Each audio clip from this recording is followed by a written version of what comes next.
What is up, you guys? In today's video, I'm going to teach you how to take payments from your customers as a woodworking business owner. This will be a short one, but it'll be a good one. Let's dive in.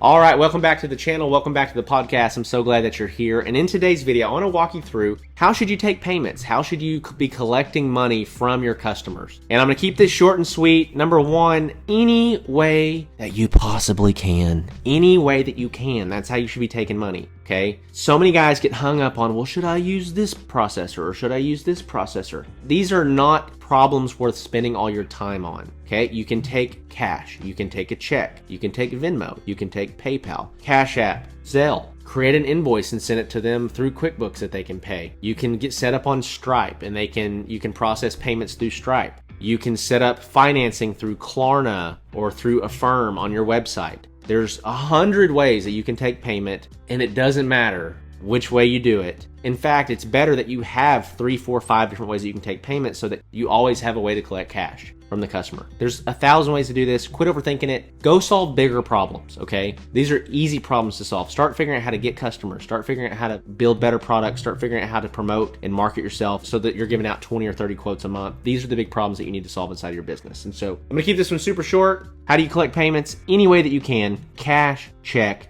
any of the different payment apps. Make it easy. Have 4 or 5 options and roll with it. So with that, love and appreciate you. See you in the next video.